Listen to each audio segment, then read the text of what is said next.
Nuevamente, saludos jóvenes, ¿cómo están? Bueno, aquí ya inmersos en la semana número 10, una semana, como ustedes pueden ver, algo agitada, ¿no? No vamos a explicar exactamente por qué, pero pareciese que los personajes aparecidos ayer en un audio nos van a facilitar el día de hoy la clase en educación cívica. Sin embargo, como ya usted sabe, vamos a comenzar primero con el curso de geografía, ¿no? Como es lo habitual, aunque si nos hubiese tocado de repente el tema poder ejecutivo, creo que hubiera sido mejor comenzar con el tema de cívica. Pero bueno, vamos a comenzar entonces, presentando, ¿no? Subiendo nuestra presentación de geografía.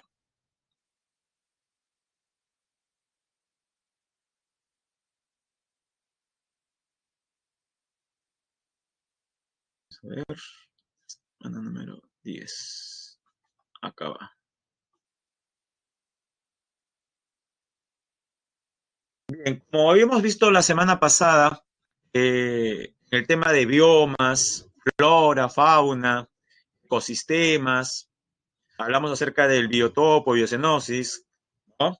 En general, el día de hoy vamos a ver ya no la parte descriptiva, porque lo que vimos la semana pasada, valgan verdades, especialmente la primera parte fue descriptiva.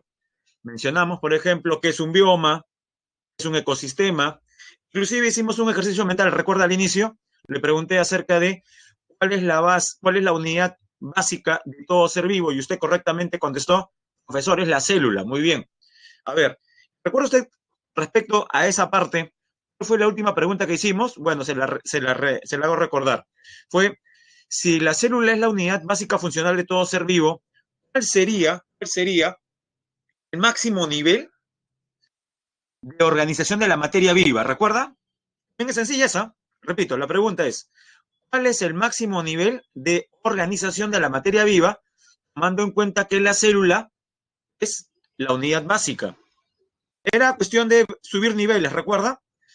De célula venía tejido, órgano, pero recuerda el último nivel, lo que vendría a ser algo así como el último piso del edificio que imaginariamente construimos. Bueno, sí, es verdad, ¿no? La ecosfera sería pues la totalidad. Pero a ver, antes de la ecosfera, ¿qué tendríamos? La ecosfera en todo caso sería la suma de ¿qué? ¿Comienza parecido? Correcto, Renzo, ¿no? Los ecosistemas. No se olvide, todo ecosistema es la suma de dos componentes, ¿ya? Un componente vivo y un componente inerte. Al conjunto de seres abióticos se le conoce como biotopo. Y al conjunto de seres bióticos se le conoce como biocenosis. O sea, voy a expresarlo como si fuera una especie de fórmula, y aunque no lo es, en el chat. ¿Qué es un ecosistema entonces? Un ecosistema es, es igual a la suma del biotopo, ¿no? Más la biocenosis. Vale decir, biotopo, el medio físico, formado por seres que no tienen vida, pero permiten la vida, la, la biocenosis. Básicamente flora y fauna. Bien, la semana pasada vimos 7 biomas más importantes. A ver, como recordando algunas cositas, rápido, ¿eh? De los 7 biomas que hemos visto, jóvenes, ¿cuál es el de menor temperatura? Te hago estas preguntas, jóvenes, para entrar de lleno al tema del día de hoy. Correcto. El bioma de menor temperatura es la tundra. No se olvide, la tundra es de dos tipos. La tundra clásica, la que vemos en las imágenes, donde hay osos polares, renos, caribúes, zorros árticos, típico de Siberia, ¿correcto? Típico del norte de Canadá, hablamos de Alaska, Groenlandia, Escandinavia, norte de Europa, es la tundra ártica, no olvidar, es la tundra ártica. Pero aquí en el Perú, a pesar que no estamos cerca de los polos, también hay tundra. A ver, ¿quién recuerda? ¿Cómo se llama la tundra que sí tenemos en el Perú? Y obviamente no es tundra ártica, pues. Muy bien. tundra alpina. O sea, alpina sí. Pero, profe, no estamos en los Alpes, estamos en los Andes. Bueno, ese es el nombre que se le da, pues, ¿no? Lo correcto sería llamarlo tundra de altas montañas. En el Perú tenemos ese clima gélido, no por latitud, sino por altitud. Zonas por encima de 5.000 metros sobre el nivel del mar. Ya, muy bien, la primera pregunta entonces, ¿ah? Tundra. A ver, otra más sencilla. ¿Cuál es el bioma de mayor biodiversidad? O sea, que tiene mayor diversidad de plantas y animales. También es sencilla. Mayor biodiversidad. Correcto. El bosque tropical, también llamado bosque ecuatorial, bosque tropical húmedo o simplemente selva. ¿No? Algunos a veces recalcan, profesor, selva tropical. Sí, pero si usted dice selva no pasa nada, ¿no? Correcto también. Bosque ecuatorial, bosque tropical. Muy bien. Es el de mayor biodiversidad. Tercera pregunta. ¿Cuál es el bioma de mayor urbanización, de mayor avance de las ciudades, de mayor población humana? ¿Qué más hemos invadido? ¿En qué tipo de suburbios podríamos encontrar caminando por las calles venados, ardillas, mapaches, hasta un oso? Imagínense un oso caminando por las calles.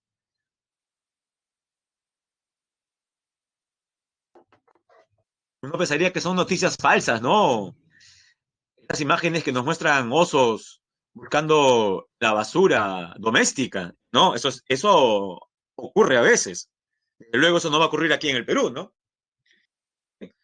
A ver, no veo ninguna respuesta, entonces voy a responder. No se olvide, el bioma de mayor población humana es el bosque templado, el que se ubica entre 30 y 50 grados de latitud. Dos son los principales biomas que son templados, jóvenes. Los bosques templados, vale la redundancia, un pastizal. Ya esto es fácil, jóvenes. Reivindíquese. Lo que nadie contestó, el bosque templado, ¿no? ¿Cómo se llama el pastizal? O sea, bioma típico de zonas templadas. ¿Cómo se llama el bioma de zonas tropicales? Hay un bioma herbáceo, o sea, pastos de zona templada, pastos de zona tropical. A ver, vamos por partes, ¿qué le parece? Primero, el de zonas templadas. ¿Ah? Luego, el de zonas tropicales, o sea, en ese orden. Primero, el pastizal de zonas templadas y luego el pastizal de zonas tropicales. ¿Correcto? De zona templada es la pradera. ¿Y cómo se llama el pastizal de zona tropical?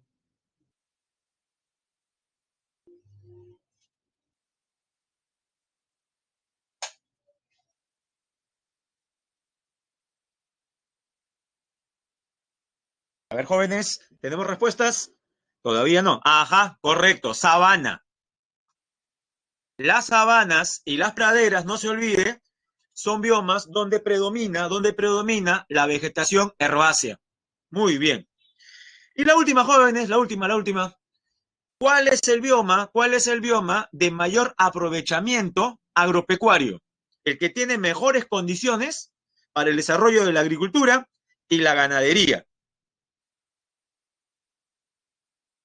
También tienen regular cantidad de población humana, pero menos que los bosques templados. Bioma de mayor producción agropecuaria. Piense, por ejemplo, en las estepas rusas, en las pampas argentinas, en las llanuras centrales de Estados Unidos, en la llanura noreuropea. Típicos paisajes donde uno ve un montón de pasto muy verde, con casitas a doble agua de madera y vacas consumiendo el pasto.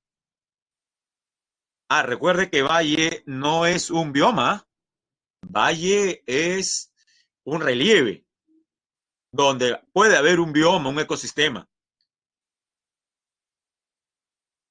Recuerden que la semana pasada no mencionamos para nada valles, ¿ah?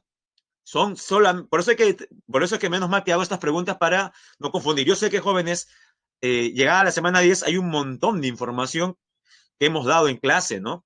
Pero ya hay que diferenciar, por ejemplo, qué cosa es una formación vegetal, qué cosa es un bioma ecosistema, qué cosa es un relieve, ¿no? Un valle es un relieve, no es un bioma. Bueno, parece que está también muy difícil. Vamos a ver algunas respuestas. Ah, sí, correcto, ya la vi. Pradera, correcto. Las praderas, jóvenes, las praderas son los biomas de mayor uso agropecuario. Bien, ¿por qué es esta introducción, jóvenes? ¿No? Porque cuando hablamos de los biomas, cuando hablamos de este conjunto de ecosistemas que ocupan grandes dimensiones en el planeta Tierra, no está exenta su relación con el ser humano. No vemos a los biomas como edenes, como santuarios donde no existe actividad humana. Eh, Lastimosamente, jóvenes, interactuamos con los biomas y a veces de la peor manera. Se imaginará a qué me refiero. Por ejemplo, la contaminación, la depredación. Justamente es lo que veremos el día de hoy. La relación entre la sociedad humana y la naturaleza. Jóvenes, el tema, como usted puede ver, son recursos naturales, la depredación. Nuevamente hablaremos del desarrollo sostenible. ¿Qué tipo de problemas son los que veremos? La desertificación, la deforestación y la contaminación del agua y los suelos. ¿Ah? Pasamos entonces a nuestra primera diapositiva con contenido. Pero una definición sencilla, jóvenes. Es un recurso natural, son elementos o componentes que presenta la naturaleza, como dice su nombre. Están en la naturaleza, están en el medio ambiente. Ahora bien, pero no solamente están ahí porque sí, sino porque el ser humano, y los llamamos recursos justamente porque el ser humano los puede utilizar. Pregunta, jóvenes, ¿para qué utilizamos los recursos naturales? ¿Cuál es el objetivo? Es sencillo, inclusive tiene que ver con su definición, la definición que usted de repente ha trabajado en el curso de economía, sobre, porque todos recuerdan la definición de economía, ¿no? Una clásica y cortita es la administración de los escasos recursos para satisfacer necesidades. Bueno, jóvenes, es correcto lo que dice Joshua, ¿no? Para satisfacer nuestras necesidades. Entonces, si los recursos satisfacen nuestras necesidades, yo pregunto, ¿el aumento de la población humana año tras año repercute en el estado de los recursos naturales o no tiene nada que ver? ¿Qué dice usted? ¿Van por cuerdas separadas? ¿En universos totalmente universos distintos? Tenemos el universo de los recursos naturales y tenemos el universo de nuestras necesidades, de la población humana. ¿Qué relación? Por supuesto, más población implica más necesidades. Más necesidades que satisfacer implica un mayor impacto en el medio ambiente, o sea, un mayor uso de recursos naturales. Bueno, si vemos la definición va por ahí, aquellos bienes que pueden obtenerse de la naturaleza sin mediar la intervención del hombre, claro, ¿no? Estamos dando primero la definición de lo que es un recurso natural. Estos tienen influencia positiva en la economía, al ayudar a su desarrollo y satisfacer las necesidades de la población. Jóvenes, antes de pasar a la siguiente diapositiva, recuerda entonces algo bien sencillo. Los recursos naturales, dígame, aquí en la Tierra, ¿son limitados o ilimitados? Eso es clave. Pero eso es algo muy sencillo, sí. Lo que pasa es que hasta hace algunas décadas, era común creer qué cosa. Los recursos naturales, que la madre tierra es infinita en cuanto a recursos, que nunca se va a agotar, que nunca se va a gastar. Se regenera. Y sí, pues es correcto lo que mencionan Anthony, Jesse y Renzo. Jóvenes, los recursos naturales son limitados. Por lo tanto, se pueden agotar si el uso es muy intenso. Ahora vayamos al otro lado, jóvenes. Las necesidades humanas, ¿cómo son? ¿Limitadas o ilimitadas? ¿Ah?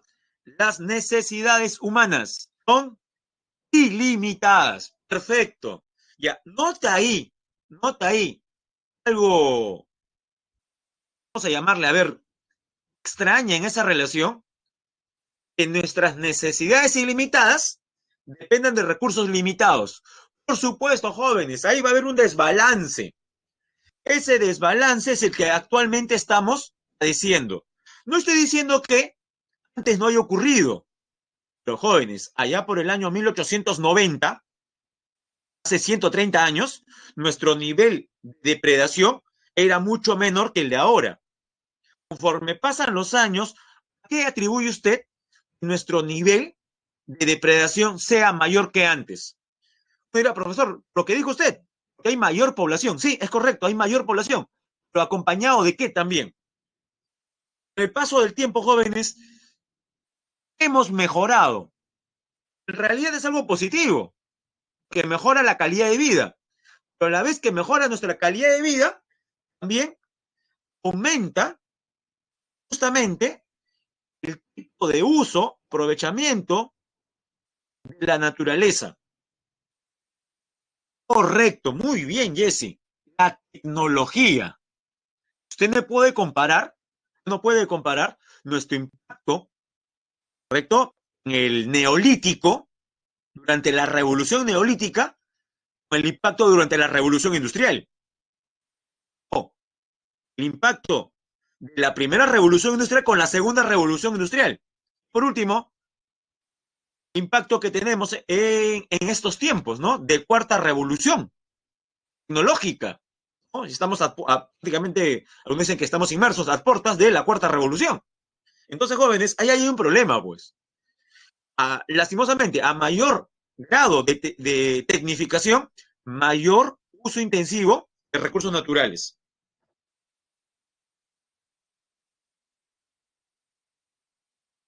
Ahora veamos justo lo que le expliqué, ¿no? La problemática. Los recursos naturales en el contexto mundial. Enfrenta retos, lo que le decía, el alto desarrollo científico y tecnológico, el crecimiento de la población, que también ya lo vimos. Y tercero, bueno, como resultado de lo anterior, mayor influencia del hombre sobre su medio. Todo eso ya hemos hablado hace un momento, ¿ya? No se olvide entonces.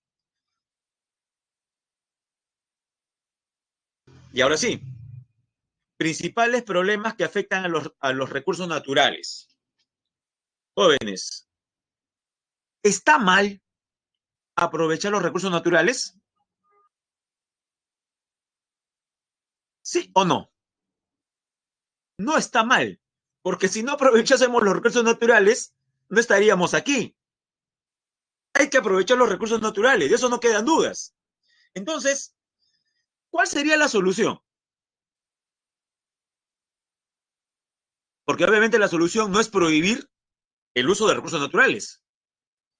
Correcto, Jesse. Como mencionamos en el tema de desarrollo sostenible, tiene que ser regulado. Profe, ¿y qué debería primar en la regulación? El sentido común, el buen juicio, la racionalidad. Vale decir, aprovechar el recurso para satisfacer nuestras necesidades. Y escuche bien, la segunda parte, sin poner en riesgo a las futuras generaciones, para que éstas también puedan hacerlo. ¿Profe, hacer qué? Satisfacer sus propias necesidades. ¿Cuándo, profesor? Allá por el año 2050. Allá por el año 2070. O un año donde podemos estar seguros que usted ya no va a estar aquí. 2110. Dentro de 90 años, la mayoría, y yo seré el primero de los que estamos en el salón, no vamos a estar aquí en el año 2110. Pero alguien que se parece a usted, que tiene su apellido de repente, ¿sí? En honor a usted, va a padecer más problemas de los que usted ya está viviendo. De repente ese peruano, ese ciudadano peruano en el año 2110 ya no pueda consumir anchoveta porque décadas antes ya le hemos acabado, ¿no? Le hemos extinguido de nuestro mar. De eso se trata. Jóvenes, se la dejo en bandeja. ¿Cómo se llama ese tipo de desarrollo? Que es el que se propone, que consiste en satisfacer las necesidades en el presente sin poner en riesgo las futuras generaciones. Muy bien. Desarrollo sostenible. Profesor, he visto en unos textos de México y de España que llaman desarrollo sustentable. Diferencias. Es lo mismo, jóvenes. Es lo mismo. ¿Ya? A pesar que en algunos blogs o foros leo que no hay diferencia. No, jóvenes, es lo mismo. Desarrollo sostenible y sustentable es lo mismo. El problema a veces deriva en una mala traducción del inglés, ¿ya? Pero le digo, ¿no? Sostenible, sustentable. Estas partes, aquí en el Perú tenemos la costumbre de llamarle más sostenible, pero si usted, repito, ve literatura sobre este tema, en español internacional, verá el término sustentable, no se haga bolas. ¿Ah? Sostener, sustentar, cosa, recurso en el tiempo, o sea que no se agote. Bueno, ahí vemos algunas imágenes terribles, ¿no? Miren, no, la primera es una caricatura, eh, no exagerada como caricatura que es, de un planeta Tierra atiborrado de gente, ¿no? Atiborrado de desechos. Mira, profesor, eso me hace recordar un personaje contemporáneo a Adam Smith, que decía justamente la relación que usted mencionó al inicio, que la población crece a un ritmo geométrico, que los alimentos, o sea, los recursos, crecen, ¿no?, a una velocidad aritmética. ¿Recuerda el personaje? A ver, mis respetos para aquella persona que recuerde eso, ¿ah? Británico. Fines del siglo XVIII, del siglo de las luces. Es de alguna manera un intelectual de la ilustración, sino que cuando hablamos de ilustración nos vienen a la mente más franceses, ¿no? Estamos en Montesquieu, estamos en Diderot, de Alembert, Rousseau, Voltaire. Nos olvidamos que también tenemos personajes alemanes como Immanuel Kant, el filósofo, Adam Smith, y como menciona correctamente Julio, Thomas Malthus. Ah, verdad, claro, pues Malthus, jóvenes. Él ya se enfocaba en estos temas. Miren en qué tiempo, ¿eh? Ya por los años 1790, 1800, él ya ponía el dedo en la llaga con respecto a estos problemas. Claro, en los tiempos de Malthus todavía no se evidenciaba un problema real, pero es ahí el mérito, pues, de los intelectuales, de proyectar. Desde luego, muchos dirán, profesor, pero Malthus estaba equivocado, que él decía que la población iba a crecer de tal manera, no iba a haber alimentos. Usted sabe que sí hay alimentos, claro, lo que pasa es que Malthus no tuvo en cuenta un aspecto, el avance de la tecnología. Él hace esas proyecciones en base justamente a la tecnología que él todavía está viendo. Recuerde que Malthus es de alguna manera hijo de la primera revolución industrial. Todavía no ve lo que va a aparecer durante la segunda ola. Pero bueno, es ya el tema, ya no hablar de Malthus. Bien, algunas manifestaciones y causas de la depredación. Por ejemplos, ¿dónde evidenciamos depredación? Ah, profe, ¿verdad? ¿Qué es la depredación? No se olvide, depredación es el uso excesivo de los recursos naturales. O sea, lo contrario a qué? Desarrollo sostenible. ¿En qué se parecen ambos procesos? En que los dos, el ser humano utiliza recursos naturales. La diferencia, que en la depredación no le importa el futuro, ni siquiera el presente, porque también sigue contaminando, inclusive aprovecha recursos y encima contamina en el presente. Ejemplos de depredación en general. La deforestación incontrolada genera erosión genética y pérdida de biodiversidad. El tema de la cobertura vegetal natural es lo que se aprecia, por ejemplo, en los incendios forestales en Perú, Brasil, Bolivia. Contaminación de la atmósfera. De repente cerca de su casa hay una fábrica con una chimenea humeante todos los días. Cerca al campus de la ciudad universitaria, al campus de San Marcos, la ciudad universitaria, te va por la avenida Venezuela, se ha percatado pues muchos paraderos de la avenida Venezuela, yendo de Lima hacia San Marcos, justamente tienen el nombre de las fábricas que contaminan en la zona. Imagínense, fábricas rodeadas de zonas urbanas.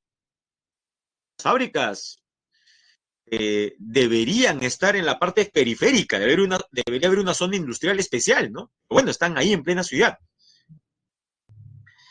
Contaminación del mar, los ríos amazónicos. Mira, contaminación del mar y los ríos amazónicos. Contaminación del suelo. Se ignoran las comunidades de las localidades involucradas. ¿A ver, esto le suena? Se ignora las comunidades de las localidades involucradas. Vamos a hacer una pregunta de educación cívica respecto a la segunda semana. O sea, hace 8 semanas, hace 2 meses. Jóvenes, si estos recursos naturales se encuentran en zonas donde viven los autóctonos, comunidades nativas, campesinas, pero me voy más por las nativas porque marcan un mayor territorio, la Amazonía. ¿El Estado puede aprovechar los recursos en esos territorios? ¿Sí o no? Recuerda que mi pregunta es si puede. Decir no es como decir, profe, está prohibido bajo todo tipo de opción. Lo que coloco no, porque está totalmente prohibido. Ya, hecha esa mención. Vuelvo a preguntar entonces, ¿puede el Estado aprovechar los recursos y territorios, ¿no?, donde la población es principalmente aborigen? Pero como yo he dicho puede, si hay la posibilidad, sí, sí existe la posibilidad. Pero como dice Renzo, tiene que existir ¿qué cosa? Una condición. ¿Cuál es la condición requerida para que una empresa o el mismo Estado, una empresa con permiso del Estado o el mismo Estado, pueda sacar petróleo en una zona habitada por alguna etnia amazónica? Es como un referéndum, claro, ¿no? Claro, Renzo menciona una primera idea y está bien, pero es como un referéndum, porque no es un referéndum en realidad. Renzo lo ha mencionado, ¿no? Consulta previa, ¿ya? No se olvide, consulta previa. Es un mecanismo por el cual, como dice el nombre, se le pregunta, se le consulta a la población nativa acerca justamente de las actividades que se van a desarrollar. Y bueno, también se habla de contaminación del suelo. Ah, por si acaso, cuando hablamos de contaminación del suelo, cuando hablamos de contaminación de las aguas, cuando hablamos de deforestación, uno pensaría que para cada problema hay una actividad en particular. Y no es así, jóvenes. Una actividad económica, una sola actividad, puede ser causante de 3 o 4 problemas. ¿Usted era profe seguro? A ver, piensen en alguna actividad que contamina el aire, contamina el suelo, contamina el agua y encima deforesta. ¿Existirá? Piensen una que se lleve las 4 estrellas, a ver, ¿no? Por así llamarlo. Claro, la minería. Profe, ¿la minería? Pero la minería ya puede ser, profesor, en la minería podría ser, ¿no? El agua, el suelo, ya. Pero el aire, profesor, en la minería, si la minería solamente es extraer. Bueno, como proyecto, recuerden que en algunas zonas mineras, el metal luego es refinado, ¿no? Y de las chimeneas de la refinería, pues hay un humo muy denso. Pero la minería propiamente, contamina más ríos y suelos. La industria, dependiendo dónde esté la industria, claro, ¿sí? La industria, uno piensa en las chimeneas, el aire. ¿Qué podría ser? Pero vamos a ver imágenes de una actividad. Es un tipo de minería. Claro, por eso, claro, correcto. Hay varios tipos de industria, correcto, pues, ¿no? Y también no solamente eso, depende de dónde está ubicada la industria. Porque como dije yo, una industria, una fábrica en la avenida Venezuela, cerca de San Marcos, está claro que no contamina agua, que no hay ninguna fuente de agua por ahí. Tampoco contamina el suelo, en el sentido de que se realiza sobre un terreno asfaltado, ¿no? Terreno de concreto, ese piso. Una fábrica en una ciudad, uno evidentemente nota que la contaminación es atmosférica. Vamos a ver dentro de un momento un video para que usted pueda observar 2 problemas justamente referidos a estos tipos de contaminación. Pero antes, vamos a visualizar, ya, antes de hablar de la deforestación que usted puede ver ahí en la diapositiva, vamos a hablar acerca de cuál es el impacto que tiene la sociedad humana en la naturaleza, ¿no? Vamos a presentar este video. Este video corresponde a un libro editado el año 2013. 2 años después se convirtió en película, de documental. Más tiene visos de película que de documental. O en todo caso, está entre los dos tipos, ¿ah? Algunos lo conocen como el mejor documental que se pueda ver en redes sociales. Es el nombre que seguramente le han dado a los que les gusta este documental. El nombre del documental, la película, es igual al nombre del libro. ¿Cuál es el nombre del libro y el documental? Es 10.000 millones. Título raro, ¿no? ¿10.000 millones? Sí, así se llama, 10.000 millones.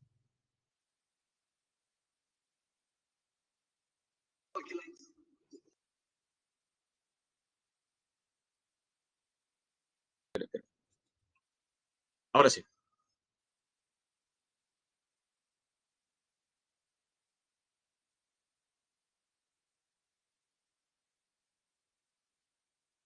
Disculpe, disculpe, disculpe. Espere, espere, espere.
Stephen Emmet, como puede leer ahí, es el nombre del autor.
Vamos a adelantar un ratito.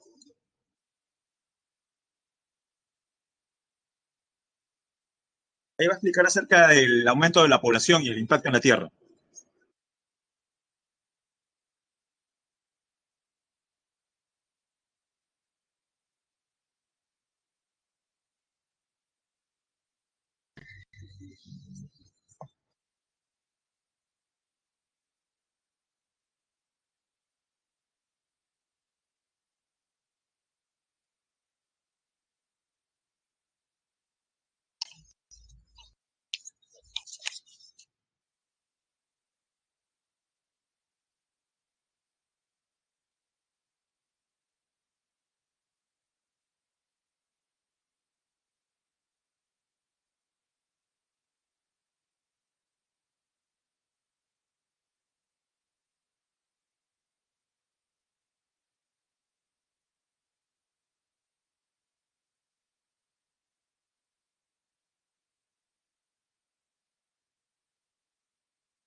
Bien, jóvenes. Si usted se ha percatado en los pocos minutos que hemos pasado de esta película, la película dura prácticamente 2 horas, ¿no? Y Jesse, por ejemplo, me parece que ha mandado el link. Sí, tiene creo que poco más de un año recién, ¿ah? Antes solamente uno lo podía ver en otra plataforma llamada Vimeo. No estaba en YouTube es reciente. Y está bien, bien doblada, ¿no? Aquellos que saben inglés, inclusive pueden entender, si primero hablan inglés y luego la traducción en español, y si alguien tiene problemas con seguirlo, está con subtítulos en amarillo todavía. Si usted quiere saber el resultado final del análisis que hace este científico, ¿no? Que proyecta justamente en base a métodos estadísticos, matemáticos, ¿no? ¿Cuál va a ser el futuro de la Tierra? O cuándo podrían ya acabarse algunos recursos, como le digo, es imperdible, ¿no? Eh, sí, eso es que acerca de Diego dice, se plantea soluciones, sí, da algunas pautas, pero justamente por eso él menciona, ¿no? En realidad, no, si usted recuerda una primera parte que hemos visto, decía, no soy un actor, como se habrán dado cuenta, ¿no? Entonces no he venido aquí a decirle cosas bonitas, he venido a decirle la cruda realidad. Su misión es decir las cifras verdaderas, ¿no? ¿Cuáles son las proyecciones apocalípticas que se vienen? Y el título, jóvenes, del libro, ¿ya? Y esta película es 10.000 millones, porque si usted recuerda alguna parte de los breves minutos que hemos observado, ¿para qué año deberíamos llegar a esa cifra de población humana, jóvenes? ¿Quién estuvo atento? 10.000 millones. Actualmente somos 7.500 millones. Pero cuando él elabora la película, hace 5 años, estamos poco más de 7.000 millones, ¿no? Ya estamos en prácticamente, jóvenes, 7.500 millones. Sí, correcto, Diego. No, el 2050, jóvenes, el 2050 ya deberíamos prácticamente estar en esa cantidad, ¿no? Bueno, y aquí las cifras varían, ¿no? Algunos dicen, por ejemplo, que 9.000 millones serían a medio siglo y 10.000 millones fin de siglo. Bueno, habría que revisar las cifras, ¿no? Pero que estamos aumentando de población de manera, este, no diría excesiva, pero sí de manera, por ejemplo, heterogénea, que mientras en Europa hay despoblamiento, en los países, por ejemplo, del tercer mundo, la explosión demográfica es evidente, ¿no? Bien, hablemos ahora, jóvenes, acerca del primer problema. Recuerde que el problema mayor es la depredación de los recursos, ¿correcto? La depredación de los recursos. Algunas manifestaciones de esta depredación son las siguientes. Pero la deforestación. Como su nombre lo dice, deforestar se refiere a retirar la floresta, retiro de árboles, sin una replantación adecuada. Más bien, jóvenes, ¿cuál sería la recomendación del desarrollo sostenible al respecto? ¿No talar ningún árbol? ¿Sería esa la solución? ¿Ningún árbol tiene que ser talado? ¿Qué opina? Algo así como prohibir la pesca, ¿no? La idea no es prohibir la pesca, jóvenes, sino regularla. Lo mismo aquí. ¿Se debe prohibir la tala en los bosques? Claro, la idea sería, ya, está bien, vas a talar un árbol, por cada árbol vas a plantar 10. A ver, una cifra interesante. ¿Por qué? Porque al final no todos van a germinar, pues. No todas las semillas germinan, ¿no? Algo puede pasar, se puede truncar el desarrollo. Entonces, por cada árbol, lo que estoy diciendo es arbitrario, por si acaso, ¿eh? Por cada árbol se van a plantar 10 árboles. Otro no, profe, 5, 2, 3, ya, pero se tiene que replantar. Si replantamos árboles, ¿no? Que reemplazan al árbol talado, ¿cómo se llamaría esa actividad? Que sería una solución, ¿no? Y es lo que se recomienda. No solamente para tener más madera, sino, jóvenes, para combatir el cambio climático. Muy bien, correcto, se llama reforestación. Entonces, tenga cuidado con los términos, ¿ah? Deforestación es el retiro de árboles sin replantación. Reforestación, con R, ¿ya? Reforestación sería, en cambio, el proceso por el cual replantamos árboles. Muy bien. Eh, por ejemplo, tenemos aquí datos, ¿no? La evaluación de los recursos forestales mundiales, coordinada por la FAO, sostuvo que las tierras forestales habían disminuido 31.6% en el año 90 y había aumentado, no, bueno, había disminuido a 30.6 en 2015. O sea, podríamos mencionar que del 90 al 2015, 25 años, ha habido una pequeña reducción, pero no es suficiente. Principalmente por la actividad agropecuaria, la minería, la nueva infraestructura, los incendios principalmente en zonas tropicales. Usas ala para combustible, ala para industria maderera, para los muebles. ¿Pero cómo está la para combustible? La leña se usa para cocinar o cortar árboles para que luego la madera se convierta en carbón. Jóvenes, usted indirectamente podría ser causante de la tala descontrolada en la Amazonía. ¿Cómo así? Si yo no he talado. Ya. ¿Ha visto usted el comercial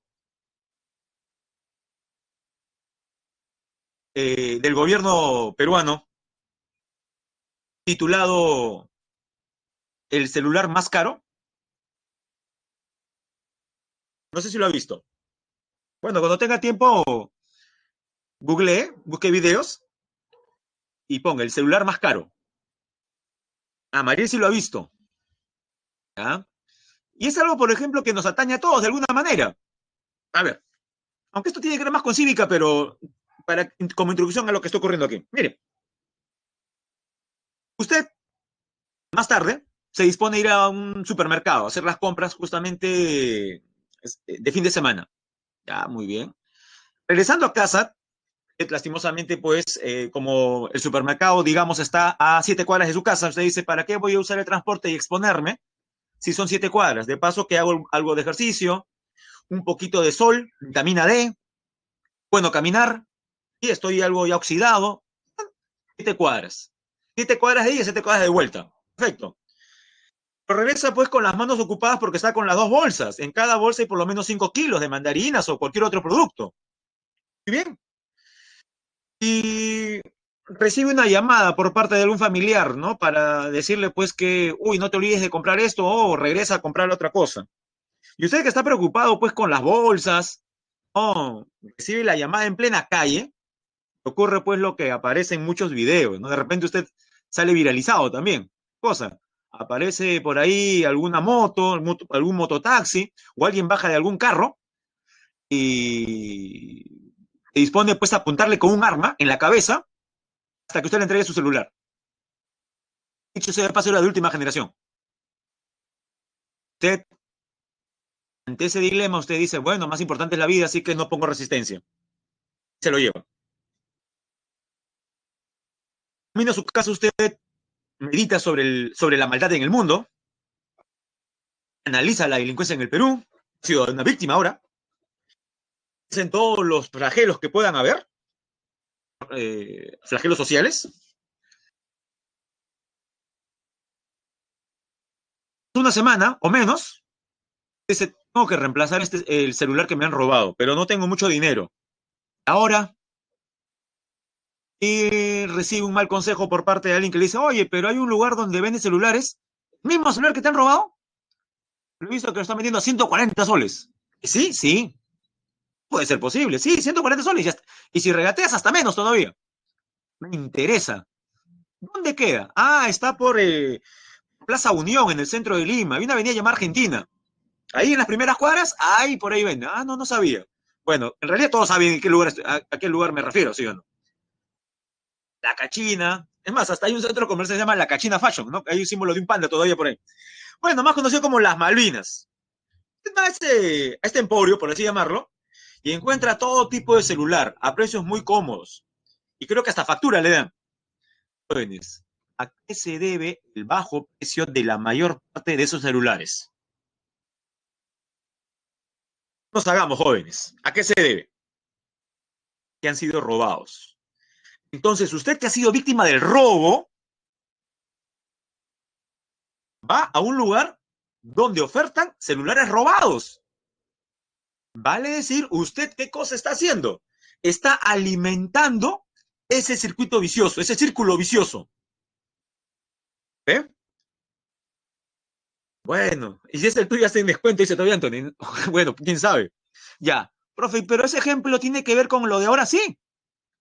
De alguna manera sí. Porque usted logra una satisfacción aquí. Comprar un celular barato.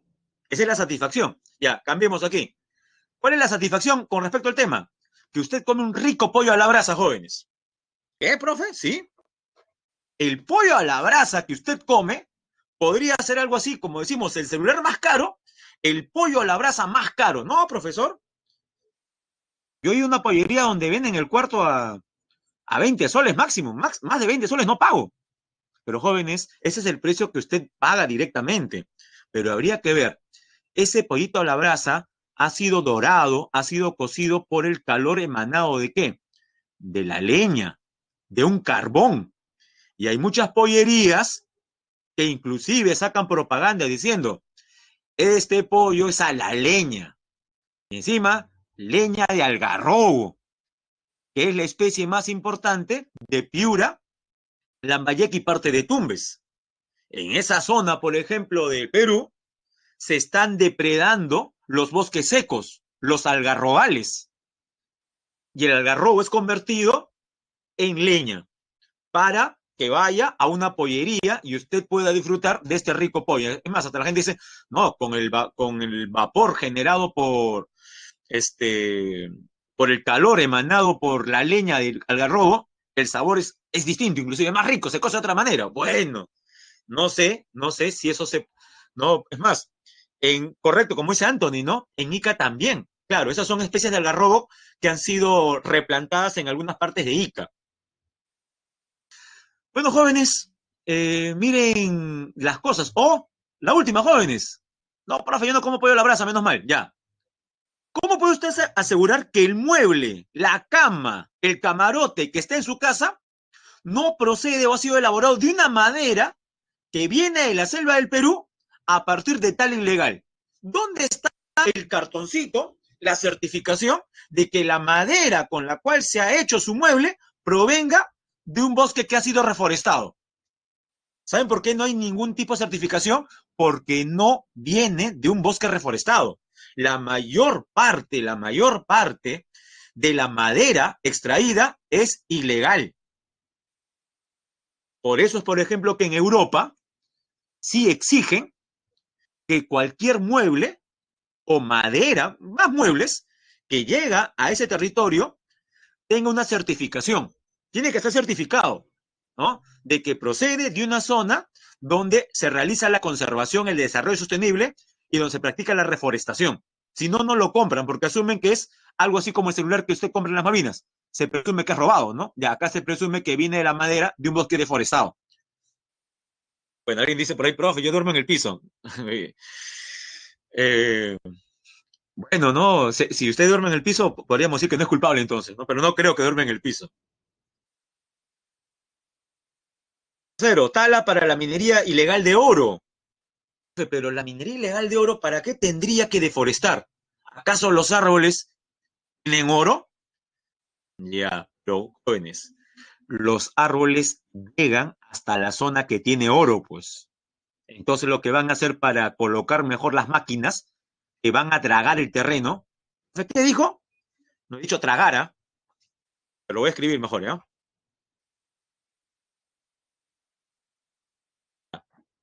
Dragar. Esta pregunta es facilísima. ¿Cómo se llaman las máquinas que, escuche bien, dragan?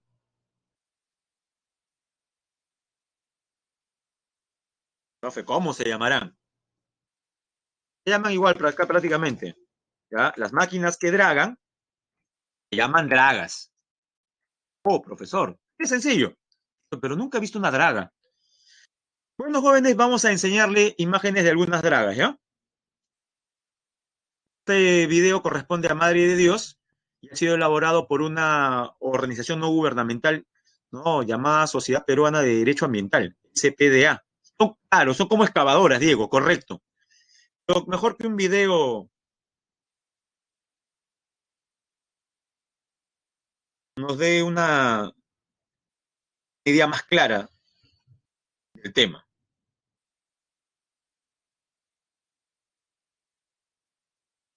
Recuerde que cuando hablamos de minería ilegal en la Amazonía, automáticamente se nos viene a la mente Madre de Dios, ¿no?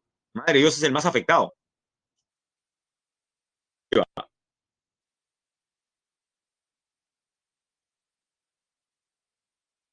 Esa es la institución, SPDA, la Sociedad Peruana de Derecho Ambiental.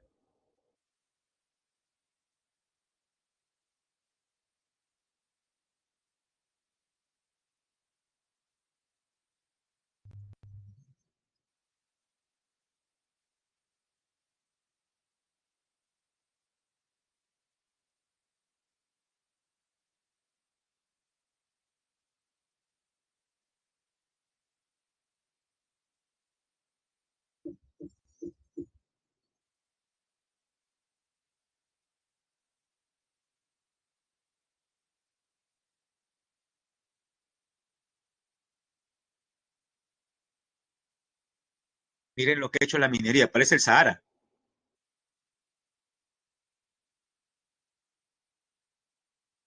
La minería ilegal trabaja en zonas no permitidas o usa maquinaria y métodos prohibidos.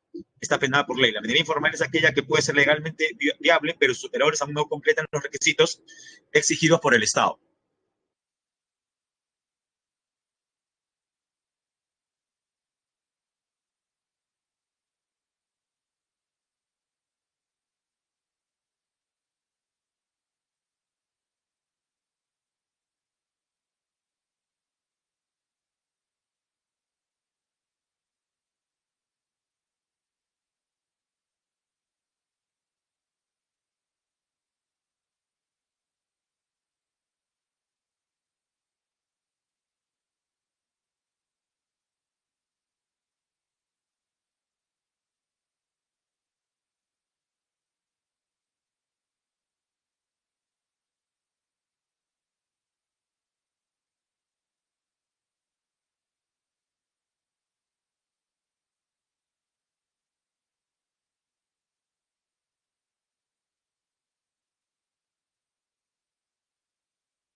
Bueno, jóvenes, ha visto también la parte legal. Hay un problema también con respecto a las leyes que no se adecúan justamente a la realidad propia de Madre de Dios. Bueno, no es algo nuevo, ¿no? Decir eso, ¿no, profesor? Esa es la historia del Perú, ¿no? Tenemos leyes que no se cumplen, o leyes, por ejemplo, que están mal hechas, ¿no? Las buenas leyes no se cumplen y las otras son malas, ¿no? No tienen relación directa, pues, con lo que está pasando. Es verdad.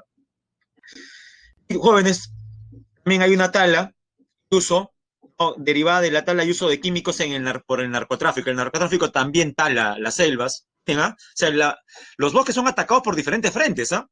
El narcotráfico quiere sembrar hoja de coca, por los mineros ilegales que quieren un terreno libre para colocar las dragas que usted ha visto, la gente que quiere, por ejemplo, leña para las pollerías, la principal, como hemos dicho siempre, la expansión agrícola en general, ¿no? Medidas que propone el desarrollo sostenible, reforestar las áreas deforestadas, para la redundancia, utilizar métodos menos agresivos, evitar el derroche de recursos naturales, consumir productos sustentables, entre otros. Siguiente problema, jóvenes. No, vemos nuevamente el panorama de la deforestación. Oh, recuerde que afecta, por ejemplo, la floresta en el país. La parte que está de verde es la Amazonía, más de la mitad del Perú, más de la mitad del Perú es bosque. Según el Ministerio del Ambiente, el Perú tiene 9.5 millones de hectáreas deforestadas. Jóvenes, 9.5 millones de hectáreas deforestadas. Eso es 9.5 millones de canchas de fútbol tipo Estadio San Marcos. ¿Ya? Cancha de San Marcos, 9.5 millones de canchas de San Marcos deforestadas. Y es la cifra del 2015, ¿ah? Que escuche una hectárea, piense en la cancha de San Marcos, Estadio San Marcos. Esto es una hectárea nada más. Somos el séptimo país del mundo y el cuarto país de América con mayor deforestación, principalmente por la agricultura migratoria, que ya hemos mencionado, la minería ilegal, la tala ilegal. Y luego, bueno, se menciona el nombre de un proyecto de monitoreo de la Amazonía, ¿no? Y jóvenes, pasemos al siguiente punto. Ya hablamos de la deforestación. Ahora hablemos de la contaminación del agua. ¿Recuerda usted hace algunos años imágenes de programas como Cuarto Poder, Panorama, otro que se me olvide, acerca de un problema con el oleoducto? ¿Sabe lo que es un oleoducto? ¿Qué llamamos oleoducto? Y ese por el nombre, oleoducto. Transporta un oleoducto.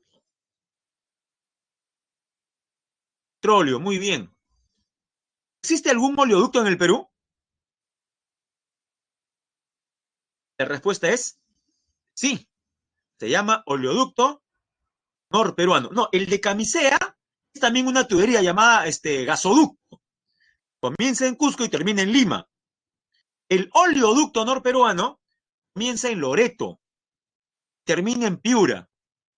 Pero Loreto y Piura no son frontera. Pasando por Amazonas, Cajamarca, Lambayeque. Ya, jóvenes, ¿cuál es el riesgo en un oleoducto? ¿Cuál es el riesgo en una tubería que transporta petróleo?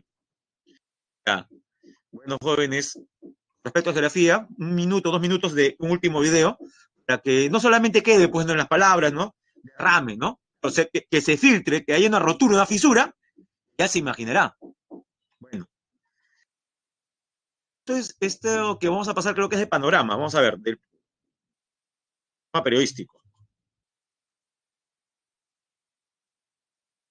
titulado Manto Negro.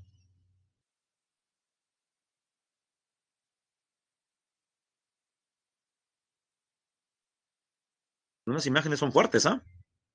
Que vean la contaminación in situ y también el problema social alrededor.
Bueno, jóvenes, hay ejemplos también del mismo Estado siendo responsable de problemas de este tipo, ¿no? Increíble. Bueno, eh, hay inclusive en el reportaje se ven una parte donde aparecen un montón de peces muertos y flotando en el agua, ¿no? Y también la parte más desgarradora es los niños que son usados para limpiar la zona del derrame. Es terrible, ¿ah? Y eso ya no lo he querido pasar por una cuestión ya de respeto ya hacia su sensibilidad, ¿no? Que ya hablar de niños, imagínense, niños también totalmente embadurnados de petróleo, ¿no? Y la verdad que es lamentable, ¿no? Bueno, jóvenes, vayamos a la parte teórica para resolver las preguntas. Contaminación del agua es el cambio en la calidad de tipo químico, biológico y físico la hace perjudicial para los organismos vivos, ¿no? Se produce por la introducción directa o indirecta de sustancias contaminantes, en este caso el petróleo, ¿no? Que hemos visto, o el mercurio de la minería, en los lagos, ríos, mares y acuíferos. Acuíferos se refiere a agua subterránea. Ah, el reportaje para que lo ubican rápido en YouTube es, ponen manto negro nada más, al costado el nombre del programa, ¿no? Programa. Es manto negro en Iquitos, es, ¿no? Manto negro en Iquitos. Lo cual es un error en realidad porque sería manto negro en Loreto. Eso ocurre a varios kilómetros de Iquitos todavía, cerca de la Reserva Nacional Pacaya-Samiria. Miren, ya hemos mencionado dos áreas naturales donde ocurren pues este tipo de actividades. En el caso de la minería ilegal, madre de Dios, dentro de la misma Reserva Nacional Tambopata. Y aquí, como usted recuerda, en la zona de amortiguamiento de la Reserva Pacaya-Samiria. Aquellos que han ido a Loreto, de repente han visitado esa Reserva Nacional, han nadado con delfines rosados, lobos de río, manatíes. Bueno, ese es Pacaya Samiria. Bueno, jóvenes, esa es la contaminación del agua, ¿no? Las actividades. Gracias, Lucía. Ahí está Lucía mandando los links.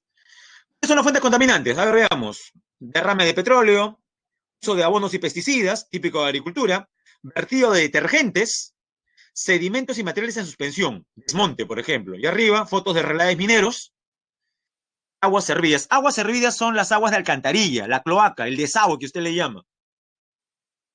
Consecuencias: 80% de enfermedades en países pobres, incremento de muertes de personas al año por la ingesta, lógico, alteración de los ecosistemas, disminución de la producción pesquera. Ante ello, ¿qué propone el desarrollo sostenible?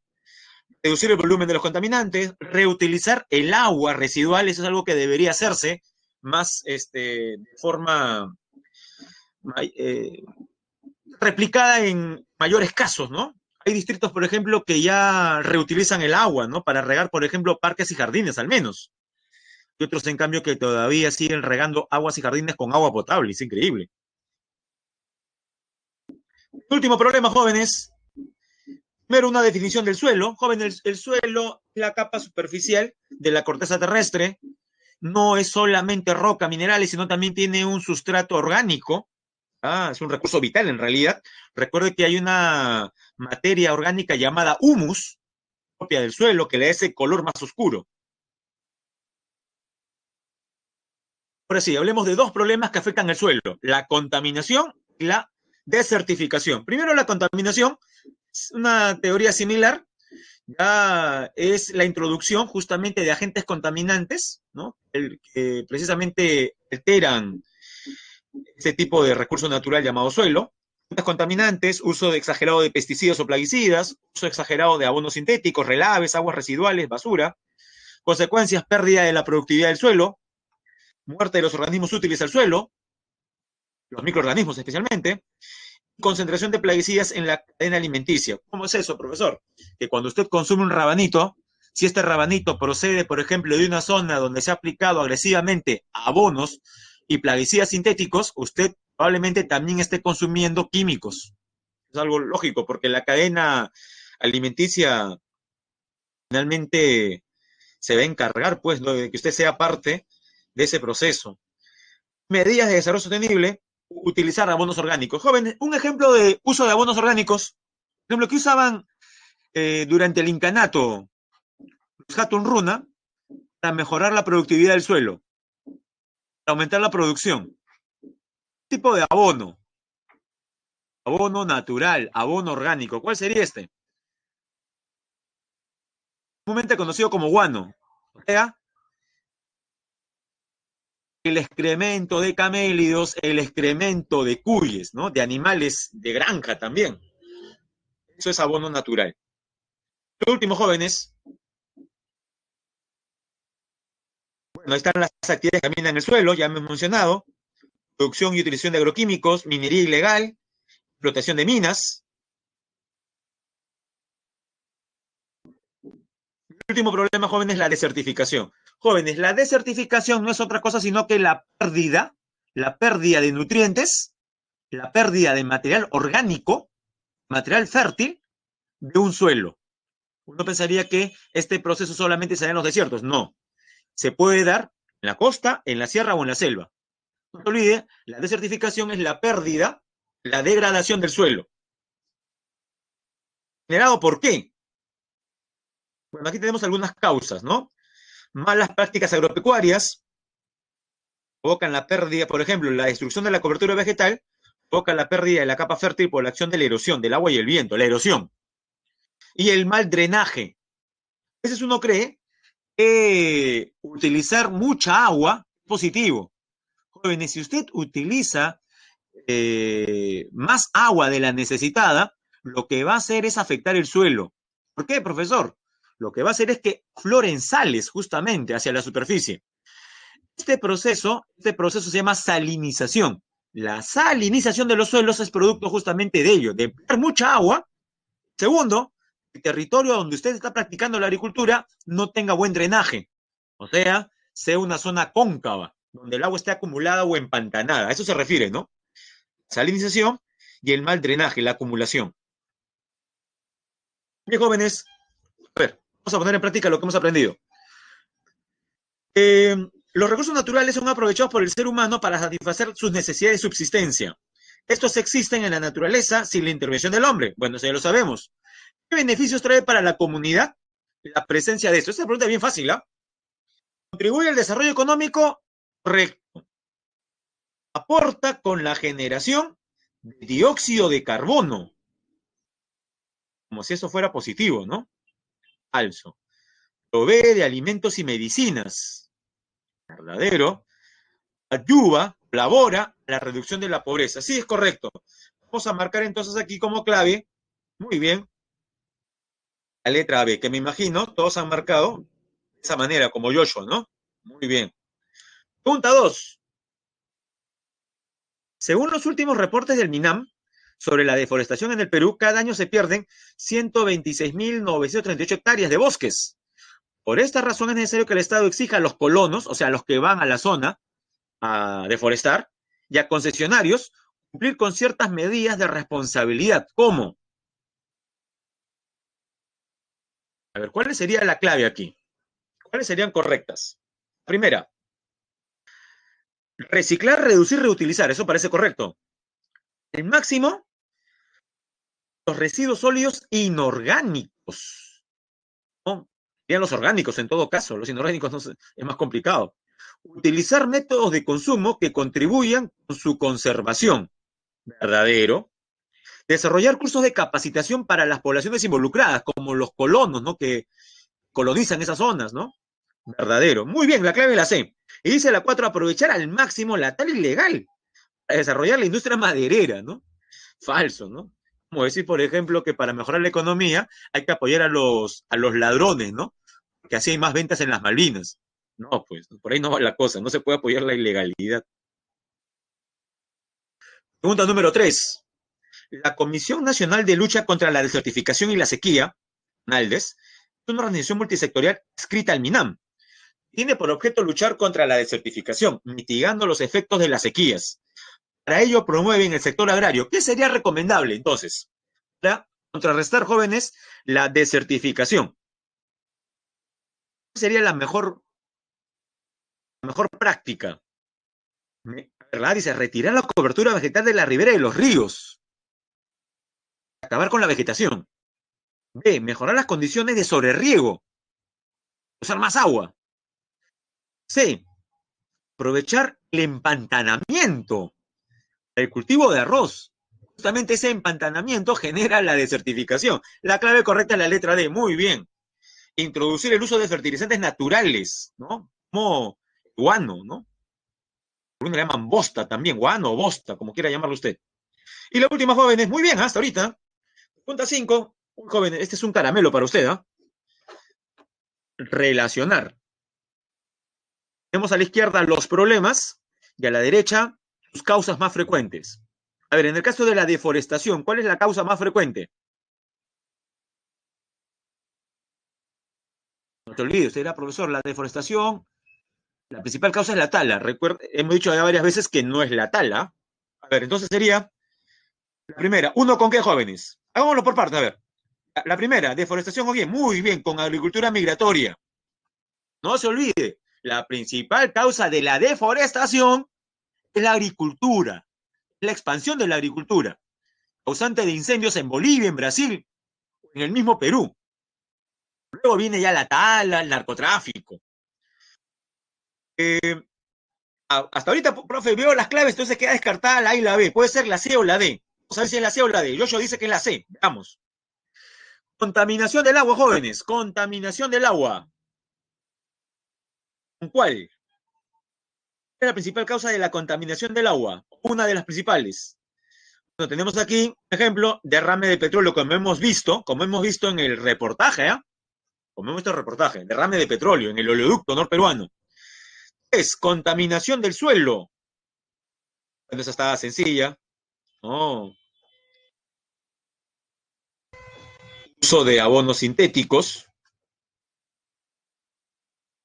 Y certificación, el mal drenaje de los suelos.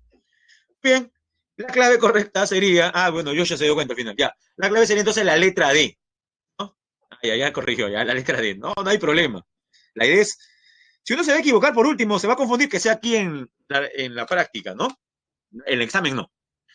Jóvenes, ahora sí, decía yo al inicio de la clase, quisiera pues que los personajes aparecen en audios, ¿no? Escuchados creo por la mayoría, han puesto de acuerdo para facilitarnos la clase el día de hoy. Todavía no voy a mencionar nombres, jóvenes, pero ya sabe usted a quién refiero, ¿no? No, profesor, no sé quién está hablando. Vas a dar cuenta. A ver, un preámbulo, jóvenes. Mm, ¿Recuerda usted cuáles fueron los dos primeros temas que vimos en Cívica? Especial el de la semana número 1, porque ya en la semana 2 lo que vimos era la protección a nivel internacional, ¿no? Organismos, a nivel americano, mundial.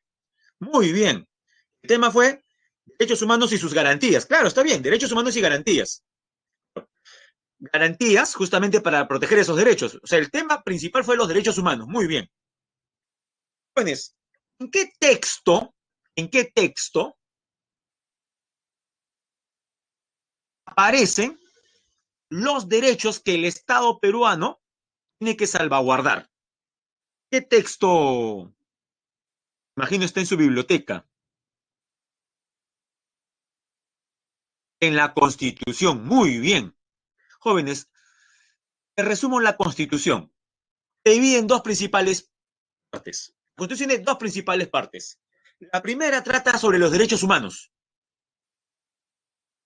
las garantías para protegerlos, acción de amparo, habeas corpus, habeas data, ya muy bien. Pero la segunda parte de la Constitución trata acerca del funcionamiento del Estado peruano, de su organización, de su estructura, claro. Muy bien, Renzo. Poder ejecutivo, legislativo, judicial. Perfecto. Hablan acerca, por ejemplo, de los organismos autónomos. ¿Qué es eso, profesor? Organismos autónomos. Por ejemplo, el Ministerio Público, el Tribunal Constitucional. Y otras cuestiones más. Prácticamente eso es la Constitución, jóvenes. La primera que habla acerca de los derechos y la otra parte que habla acerca de estructura del Estado. Muy bien, jóvenes, hemos llegado a esa parte. Estando en la semana 10, de aquí en adelante en Cívica, Prácticamente eso van a ser los temas. Hablaremos de estructura del Estado. Pero todavía no hablaremos de ningún poder, jóvenes. Vamos a hacer lo previo. Hablar acerca de qué tipo de Estado, qué características tiene nuestro Estado, qué tipo de gobierno, cuáles son las partes del Estado. Vamos el menú entonces en cívica, jóvenes. Dice, el Estado peruano, estructura del Estado peruano, ejercicio del poder del Estado, Estado democrático de derecho, transgresiones al Estado de derecho, gobierno usurpador, derecho de insurgencia. Jóvenes, usemos el contexto en el cual estamos inmersos, derivados principalmente de unos audios, ¿no? Sentados el día de ayer. Pero sea mal pensado, joven. ¿Ah? Aquí sí tiene permiso para ser mal pensado.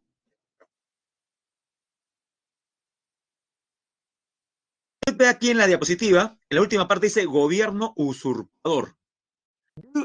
¿Me puede dar algún ejemplo de cómo podría darse un gobierno usurpador?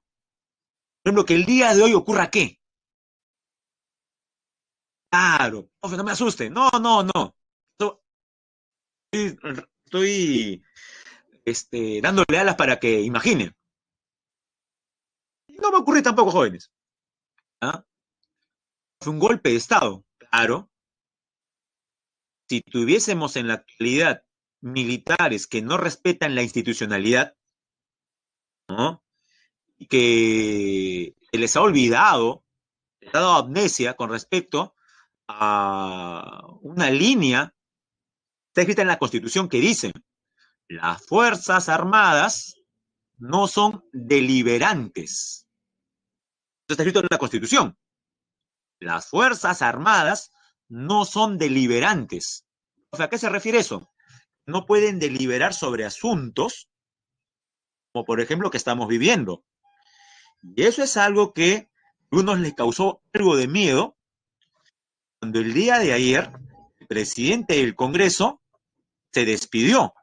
El presidente del Congreso mencionó que está en marcha una moción de vacancia. Muy bien. Luego de mencionar ello, creo que fue eso a las 11 y pico de la noche, más o menos, creo que 11 y media de la noche, ahí, mencionó, pero por favor, vamos a pedirle a la población tranquilidad.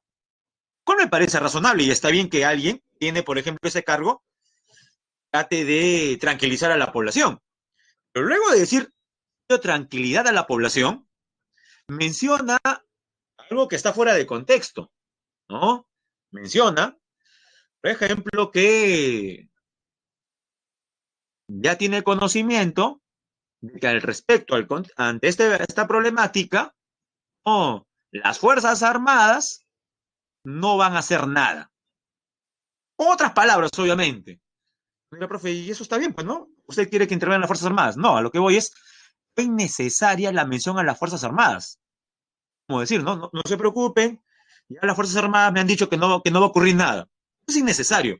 Por una cuestión de ley, las Fuerzas Armadas no pueden intervenir. Profesor, pero ha habido en la historia del Perú actos de golpe de Estado, justamente porque son actos ilegales. Todo golpe de Estado es ilegal, jóvenes.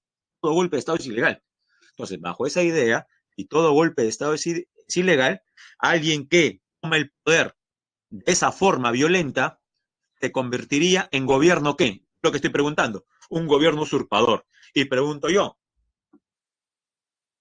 nosotros, como ciudadanos que respetamos la legalidad, ¿deberíamos hacerle caso, deberíamos obedecer a un gobierno usurpador? ¿Qué dicen? ¿Sí o no? Será, no, profe, aquí depende. Quien tiene el poder manda y se acabó. No, no es así, jóvenes.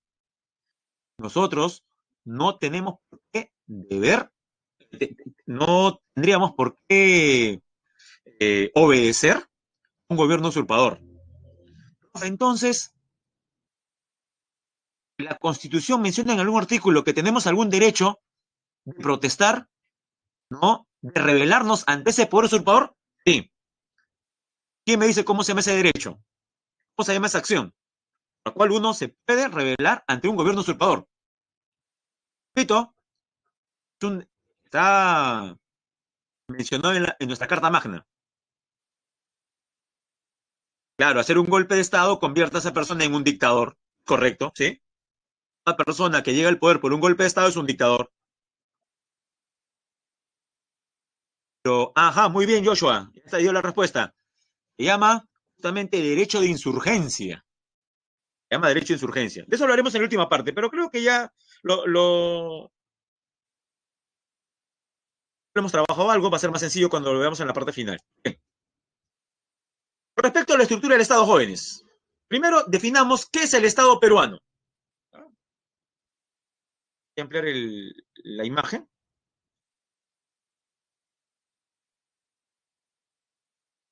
Ya.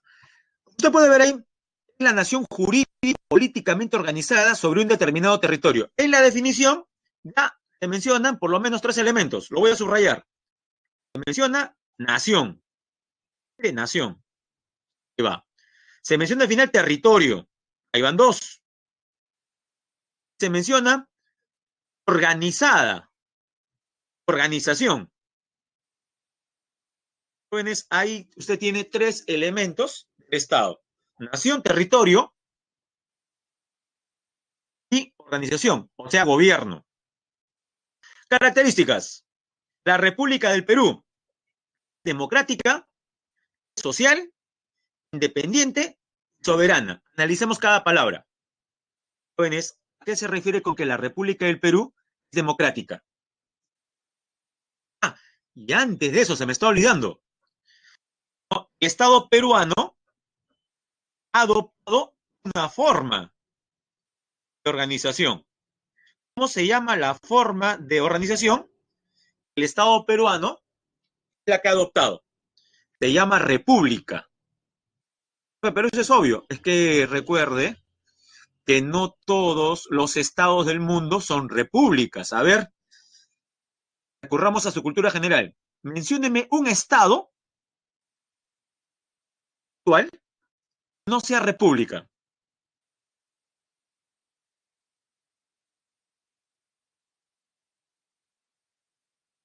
No, sí, las dos Coreas son repúblicas.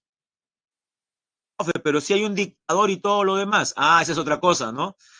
En el papel es una república, ¿no? En la realidad sí, pues es una satrapía eso, ¿no? Es una monarquía hereditaria, tiene razón. Que el actual gobernante de Corea del Norte, Kim Jong-un, llegó al poder tras la muerte de su padre, Kim Jong-il. Este a su vez heredó el cargo de su papá, Kim Il-sung. O sea, tiene usted los últimos 70, los últimos 70 años de historia de Corea del Norte, los últimos 70 años de historia, es gobernantes han sido abuelo, padre, hijo, nieto, como quiera llamarlo. Cuba también es una república. Bueno, Guayana Francesa, para comenzar, no es un estado, es una dependencia de Francia, y Francia es un estado. De hecho, sepas, es una república. Sudán del Sur también es una república. En el caso de Arabia Saudita, claro, Arabia Saudita es un ejemplo de un estado que no es república. Ya, dígame entonces, menciono más casos. Arabia Saudí, Reino Unido, Países Bajos, tipo de estados son, si no son repúblicas. ¿Qué son? Está fácil, jóvenes.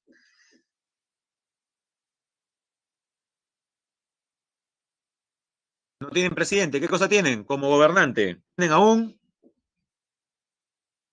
un rey, jóvenes, tienen a un monarca. Y tienen a un monarca, ¿cómo se llama esa forma de gobierno? Monarquía. Jóvenes, ¿recuerdan ustedes algún momento de la historia del Perú donde pudimos haber sido monarquía?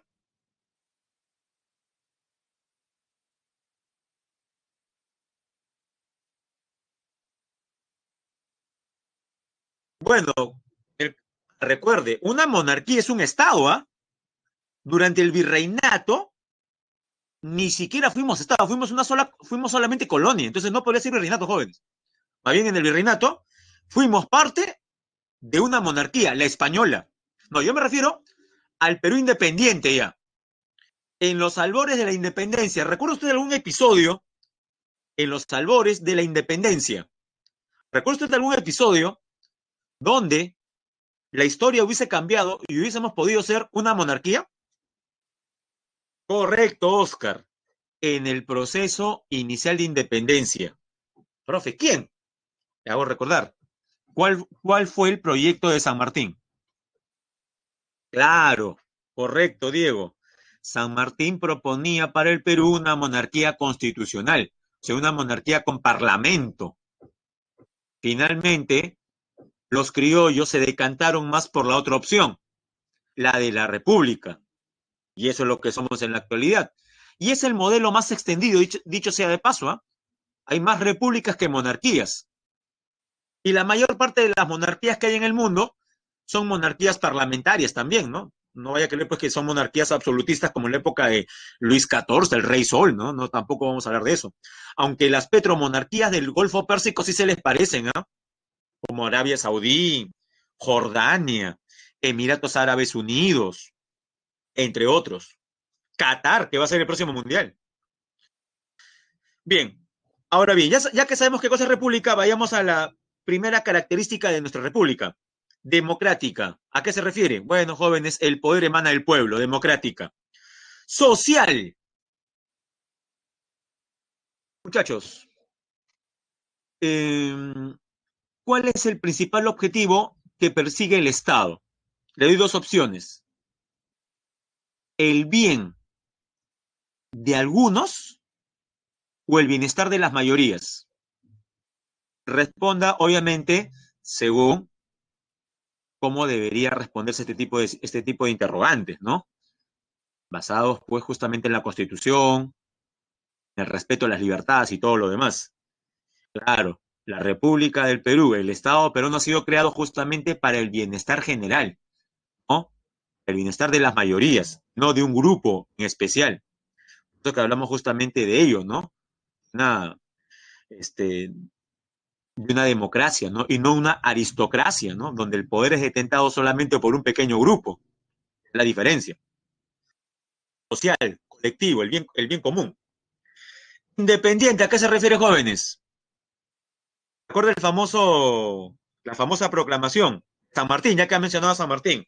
De este momento el Perú es libre e independiente, por la voluntad general de sus pueblos y por la justicia y su causa que Dios defiende. Viva la libertad y todo lo demás. De este momento el Perú es libre e independiente. O sea, que no depende de alguna potencia, como si lo fuimos, por ejemplo, durante la colonia. No dependemos de ninguna potencia, no somos parte de ninguna potencia independiente. A ver, menciona, por ejemplo, Diego, si sería una especie de aristocracia, reelección de congresistas. Bueno, no en el sentido de que las leyes emanadas justamente por el Congreso no son resultado de personas que están ahí, sus títulos nobiliarios, o por pureza de sangre, como era, por ejemplo, en épocas de la Europa medieval. Las personas que están en el Congreso, por más impresentables que puedan ser, tienen un origen. ¿Cuáles jóvenes? A ver, me da culpa también, pues jóvenes. Que nuestro Congreso en los últimos tiempos ha tenido personajes inclusive con denominaciones bien extrañas, ¿no? El come pollo, el come oro, la lavapiés, ancha camisa, roba luz, roba cable, el mataperro, el de la mano sas. Miren, miren cuántos personajes extraños. Sí, sí, y de todo, de todo. Pero lo que voy, ¿cuál es el origen de esas personas? Si el origen de esas personas en el poder fuese mandato divino, porque ellos vienen de una familia real, ellos lo haríamos de aristocracia, ¿no? Porque es una cuestión, pues, de familia, de personas que se creen los mejores y por ser los mejores es que están ahí, ¿no, jóvenes? Esas personas están ahí, ¿por qué? Por nosotros, pues, jóvenes. ¿Ah? Están ahí por nosotros. ¿Ah? Nosotros, el profe, yo le he votado por él, pero hablamos como colectivo. Nosotros hemos votado por esos personajes. Entonces, pues, hay que pensar mejor el voto. Suerte, hay una forma de poder reivindicarnos el próximo año, el 2021. Soberana. Profe, soberana Implica, pues, actúa con soberanía, que tiene soberanía, sí. Luego explicaremos qué es soberanía. Hay una diapositiva solamente sobre soberanía. Jóvenes, el Estado es uno e indivisible. ¿Qué significa? Que ninguna de las partes del territorio peruano puede proclamar su independencia o se puede separar. Mira, profe, estoy pensando en un departamento del sur del Perú. Nadie se puede separar, jóvenes. Claro, no es como otro tipo de estados, ¿no? Donde en vez de ser república unitaria, son repúblicas federales, como Estados Unidos, ¿no? En Estados Unidos tampoco es sencillo, pues, que un estado proclame su independencia. Recuerde que la última vez que algunos estados en Estados Unidos se quisieron salir, ¿qué ocurrió? 1850, 1860. Ha sido el conflicto más estadounidenses ha matado. Ha sido un conflicto interno, la famosa guerra de secesión o guerra civil estadounidense. Cuando los estados del sur intentan justamente salirse del Estado de la Unión. El gobierno es unitario. Profe, ¿cómo es unitario? Ya, le menciono lo inverso. Lo inverso de unitario es federal. Estados Unidos es un estado federal, México es federal, Brasil es federal, Argentina es federal, Alemania es federal. El Perú no es federal, el Perú es unitario, es un gobierno unitario. ¿Qué significa? Por ejemplo, que los gobiernos subnacionales, llámese gobiernos regionales, gobiernos locales, no tienen total autonomía como si la tienen, por ejemplo, estados en Estados Unidos. Ejemplo básico. En Estados Unidos, ¿hay pena de muerte? ¿Sí o no? De esa pregunta usted tendría que responder primero, profe, depende, pues. Ajá. En cambio, si uno hace una pregunta en un estado unitario, un gobierno unitario como el Perú, la respuesta es categórica. ¿Es sí o es no? Se acabó. ¿Por qué? Porque las leyes del Perú mandan solamente, justamente ¿de qué? De una instancia que es nacional, principalmente el Congreso. En cambio, los estados en Estados Unidos también pueden elaborar sus propias leyes. Hay leyes federales, que es de todo Estados Unidos, y leyes, por ejemplo, eh, estatales, ¿no? Estatales.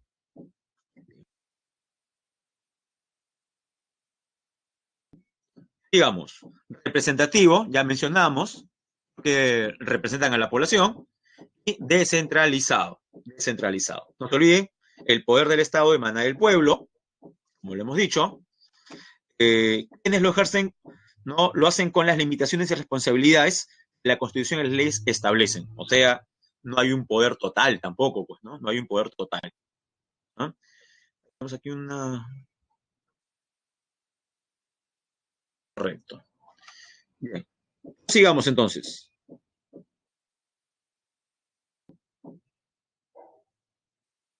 El Estado peruano. Lo que le decía, deberes del Estado. Uno, defender la soberanía nacional. Garantizar la plena vigencia de los derechos humanos, cosa que ya sabemos. Proteger a la población de las amenazas contra su seguridad. Promover el bienestar general se fundamenta en la justicia y en el desarrollo integral y equilibrado de la nación. Supremacía de la Constitución. La Constitución prevalece sobre toda norma legal, no se olvide. ¿Ah? Hay una famosa, usted ve aquí una famosa pirámide, ¿no?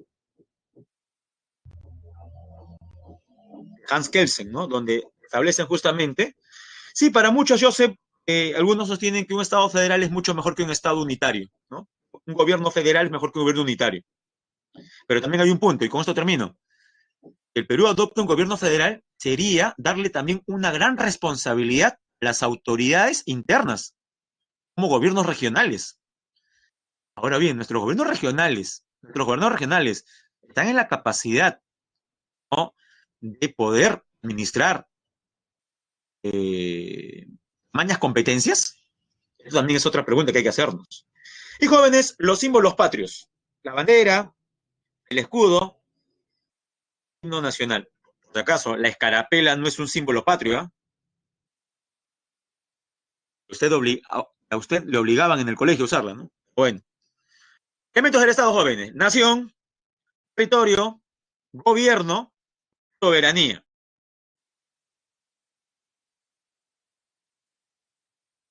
Bueno, nación, jóvenes, es la población, ¿no? O grupo de personas que poseen ciertos vínculos comunes, que residen dentro de un espacio geográfico determinado. La nacionalidad peruana no se pierde, salvo por renuncia expresa ante autoridad peruana, ¿no? Tendría que usted que renunciar todavía. No lo pueden obligar a renunciar a usted. Tendría que ser algo, un acto autónomo por parte de usted. Las personas que gozan de doble nacionalidad ejercen los derechos y obligaciones de la nacionalidad del país donde domicilian. Son peruanos por nacimiento, por naturalización. Profe, ¿qué es naturalización? Comúnmente llamado nacionalización, por opción. Extranjeros residentes de los 5 años, a su mayoría de edad, manifiestan su voluntad, ¿no? Son las personas que tienen nacionalidad peruana. Territorio, bueno, jóvenes, está compuesto por suelo, subsuelo, dominio marítimo, que todavía es de 200 millas, el espacio aéreo que los cubre. No se olvide, el territorio peruano es inalienable, inviolable. Gobierno y soberanía. Gobierno se refiere a las personas o instituciones que tienen a cargo justamente la conducción del Estado. Hay 3 niveles de gobierno. Todo el país se llama nacional, luego viene el regional, a nivel municipal, provincia, distrito, local. El gobierno es unitario, representativo y descentralizado. Se organiza según el principio de separación de poderes, legislativo, ejecutivo, judicial, y la soberanía, joven, es algo sencillo. La capacidad de ejercer justamente poder dentro de un territorio.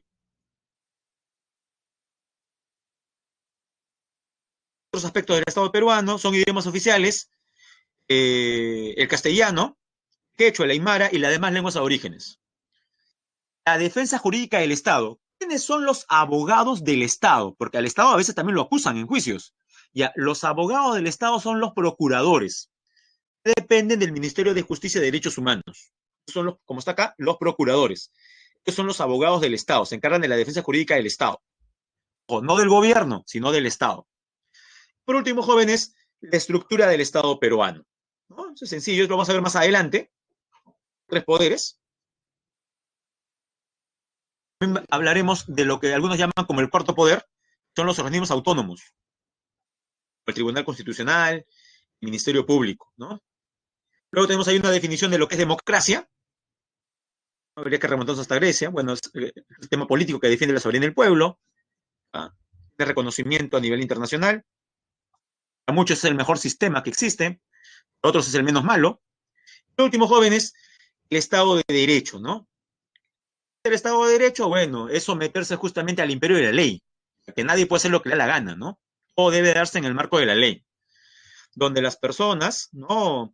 Las instituciones públicas y privadas, y el propio Estado están sometidas a la ley, ¿ya? A la ley.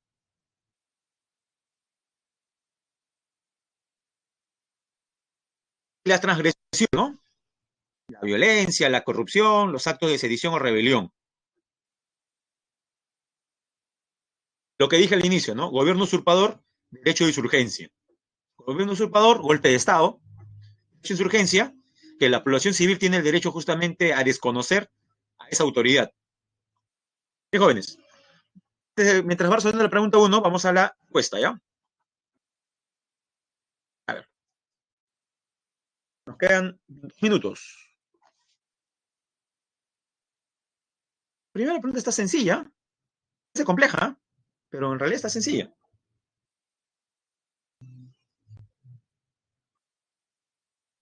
Un experto en Ministerio de Salud explica a los ciudadanos de un centro poblado que el presidente de la República ha declarado en estado de emergencia a todo el territorio nacional. Claro, debido a la pandemia. Esta medida tiene por finalidad evitar su propagación.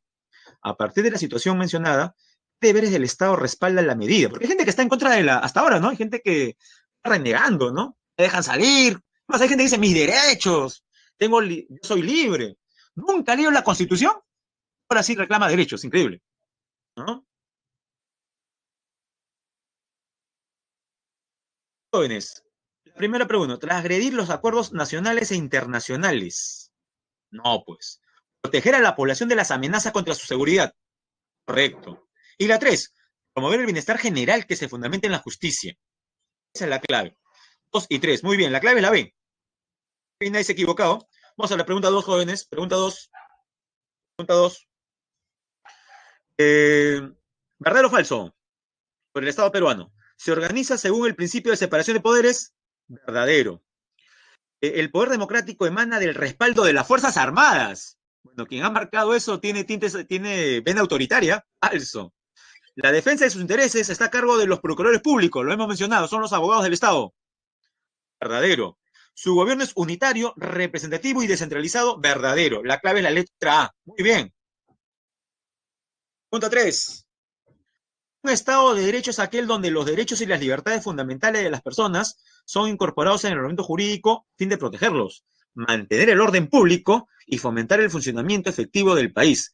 Para garantizarlo, es necesario que la población reconozca que nos organizamos bajo el principio del imperio de la ley. Ese podría ser el resumen de Estado de Derecho. La prevalecencia, el imperio de la ley. Nadie puede hacer lo que le da la gana, lo que suele ocurrir, ¿no?